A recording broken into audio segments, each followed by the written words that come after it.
The next topic is structural organisation of a cell. अब cell के अंदर basically होता क्या क्या है, ठीक है ना, किन चीज़ों से मिलके सेल बनता है, उसके जो मेन पार्ट्स क्या हैं वो हम इसमें डिस्कस करेंगे। तो क्या क्या होता है सेल के अंदर? प्लाज्मा मेम्ब्रेन होती है, सेल वॉल होती है। तो सेल वॉल ये सिर्फ प्लांट सेल के अंदर होती है, एनिमल सेल के अंदर सेल वॉल नहीं होती, प्लांट सेल के अंदर होती है। तो सेल वॉल, और सेल के अंदर क्या होता है? न्यूक्लियस, ठीक है ना। साइटोप्लाज्म हम डिस्कस करेंगे, सेल ऑर्गेनेलीज हम डिस्कस करेंगे। तो ये सारी चीज़ें सेल के अंदर होती हैं, तो इन सब चीज़ों को हम एक एक करके डिस्कस करेंगे इसमें। तो सबसे पहले है प्लाज्मा मेम्ब्रेन। प्लाज्मा मेम्ब्रेन क्या होती है? तो देखिए, प्लाज्मा मेम्ब्रेन, इसको हम सेल मेम्ब्रेन भी बोलते हैं। Plasma membrane is also called cell membrane. It is thin, delicate, living outside covering of a cell. किसी भी सेल को प्रोटेक्ट करने का काम करती है। इसकी जो आउटसाइड, जो आउटर लेयरिंग होती है वो होती है प्लाज्मा मेम्ब्रेन। जैसे ये एनिमल सेल है तो इसकी जो आउटर लेयरिंग है ये सेल मेम्ब्रेन, ये जो इसको प्रोटेक्ट करके रखती है, ठीक है ना, ये आउटर लेयरिंग, इसको हम बोलते हैं। ऐसे प्लांट सेल के अंदर ये जो आउटर लेयरिंग है, ठीक है ना, ये सेल मेम्ब्रेन, ये जो आउटर लेयरिंग है, ठीक है। तो इसका बेसिकली काम क्या होता है? सेल को प्रोटेक्ट करके रखता है। ये ensures protection of the cell, cell की प्रोटेक्शन को एंश्योर करता है। और इसका और का क्या काम होता है? सिलेक्टिवली परमिएबल मेम्ब्रेन होती है ये। कैसी होती है ये मेम्ब्रेन? Selectively permeable. परमिएबल मतलब परमिशन देना, अलाउ करना, लेकिन कंप्लीटली अलाउ नहीं कर रही। कैसे अलाउ कर रही है? सिलेक्टिवली अलाउ कर रही है, ठीक है ना। अब क्या चीज अलाउ करेगी ये? तो अब मैंने कहा था कि सेल का बेसिक काम क्या होता है? जो भी न्यूट्रिशंस हम लेते हैं बॉडी के अंदर, उनको वो एब्जॉर्ब करेगा, उसको ब्रेक डाउन करेगा, उसको एनर्जी में कन्वर्ट करेगा, ठीक है ना। तो वो सारे न्यूट्रिएंट्स, इसका मतलब सेल के अंदर ही जाएंगे। तो वो जाएंगे किसके थ्रू? इस वॉल के थ्रू ही होते हुए जाएंगे। तो उनको अलाउ करना वो काम होता है इसका, ठीक है ना। लेकिन हर चीज़ अलाउ नहीं करता, कुछ सिलेक्टिव चीज़ों को ही अलाउ करेगा ये। इसलिए क्या बोला गया है? Selectively permeable membrane. जैसे कि जो भी हम न्यूट्रिशंस लेंगे उसको ब्रेक डाउन करने के लिए क्या चाहिए? ऑक्सीजन चाहिए। तो ऑक्सीजन जाएगी और ब्रेक डाउन होने के बाद जो बाई प्रोडक्ट है गैस, कौन सी गैस? CO2, वो CO2 बाहर निकलेगी, ठीक है। तो ये तो गैस का एक्सचेंज हो गया। ऐसे ही न्यूट्रिएंट्स को अब्जॉर्व करेगी तो वो अंदर जाएंगे, ठीक है ना, और फिर वो एनर्जी की फॉर्म में उसको स्टोर करेगा। तो ये सारा काम जो होता है वो, ये जो इन और आउट का जो प्रोसेस है वो किसके थ्रू हो रहा है? इस मेम्ब्रेन के थ्रू ही हो रहा है, ठीक है ना भाई। जो भी न्यूट्रिएंट्स अंदर जाएंगे सेल के अंदर वो इस मेम्ब्रेन के थ्रू होते हुए जाएंगे। तो ये कौन से न्यूट्रिएंट्स को अलाउ करेगी या किस चीज को अलाउ करेगी? तो वो है सिलेक्टिवली परमिएबल मेम्ब्रेन होती है। कुछ सिलेक्टिव चीजों को ही ये अलाउ करती है।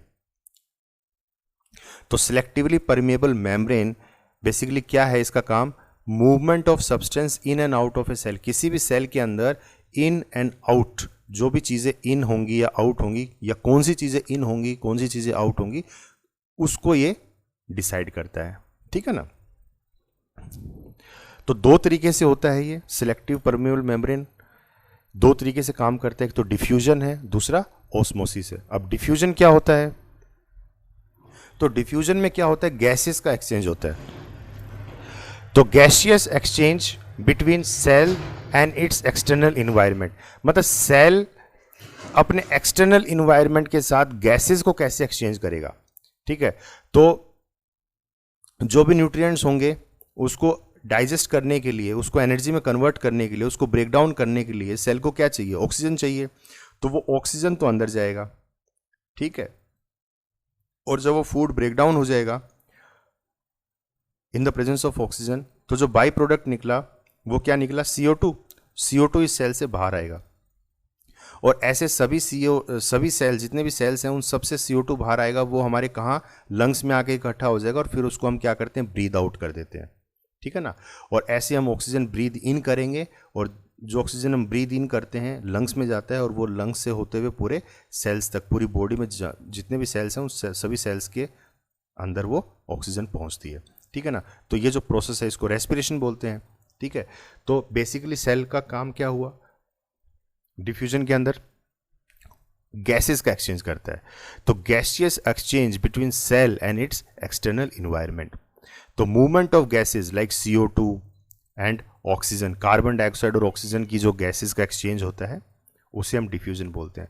तो बेसिकली डिफ्यूजन होता क्या है, किस तरीके से डिफ्यूजन होता है, तो ये गैस जाती कैसे है, ठीक है ना भाई, ऑक्सीजन अंदर कैसे जाएगी और CO2 बाहर कैसे आएगी। तो ऐसा कोई खिड़की सिस्टम तो है नहीं भाई, कोई गेट खोल दिया और आ जाओ अंदर और गेट बंद कर दिया, ऐसा तो कोई सिस्टम है नहीं।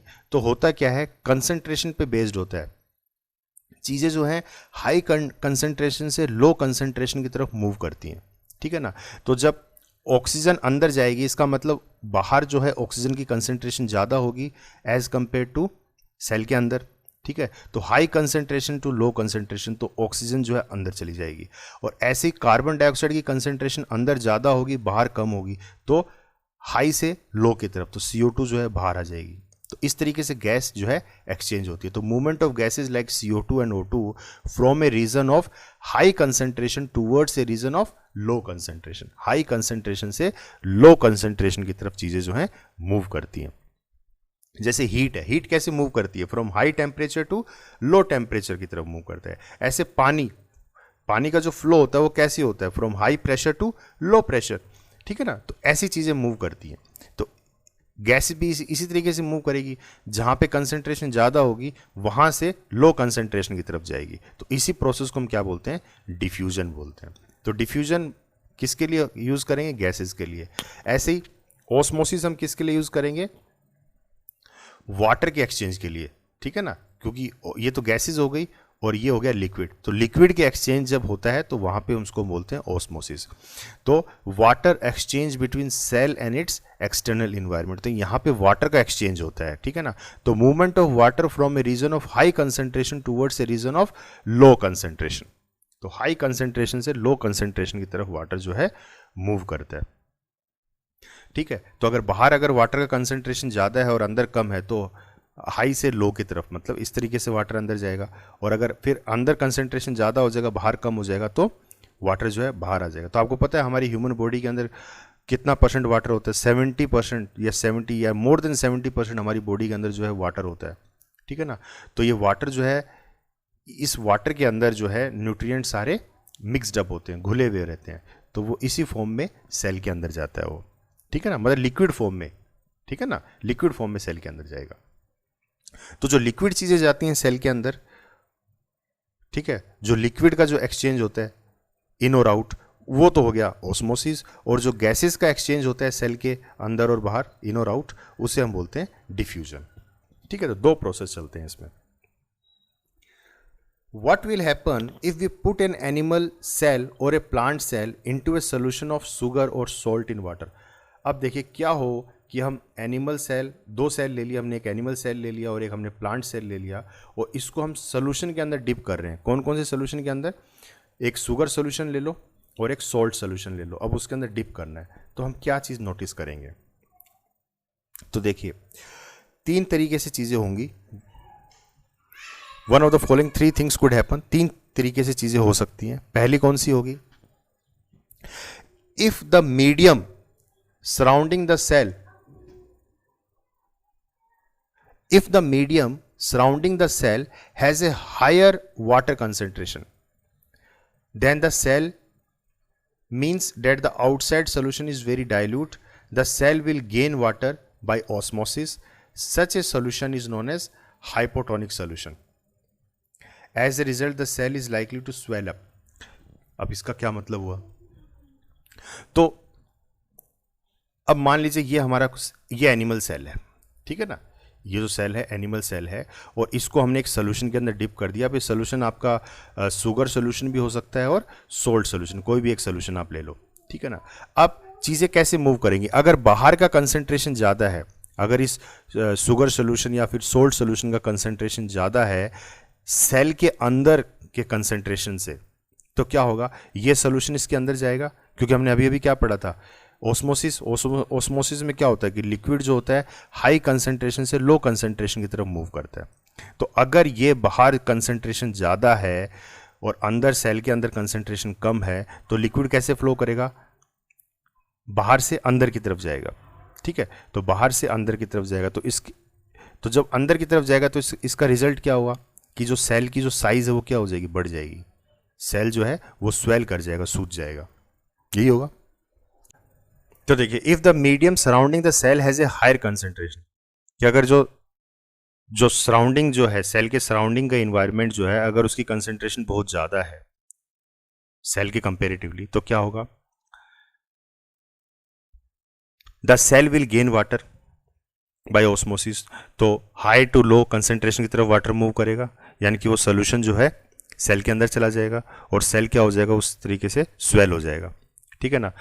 And such a solution is known as, इस तरह के सोल्यूशन को हम क्या बोलते हैं, हाइपोटोनिक सोल्यूशन बोलते हैं। हाइपोटोनिक, हाइपो मीन्स कम, ठीक है ना, कि अंदर जो है कंसेंट्रेशन कम है सेल के अंदर, हाइपो, तो हाइपोटोनिक सोल्यूशन।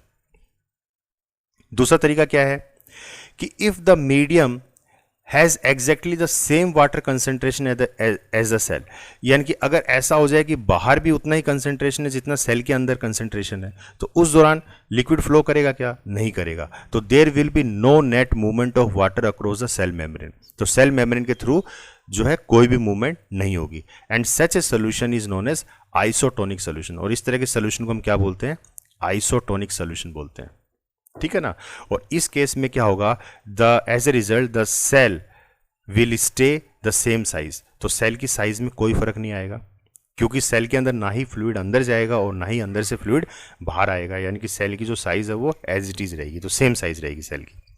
तीसरा जो केस बनता है वो कैसा है कि if the medium has a lower concentration of water then the cell, कि मीडियम जो है उसका जो कंसेंट्रेशन है वो कम है और जो सेल के अंदर जो लिक्विड का कंसेंट्रेशन है वो ज्यादा है, ठीक है ना। तो अब high concentration to low concentration, यानी कि सेल के अंदर का जो सोल्यूशन है वो बाहर आएगा, ठीक है ना।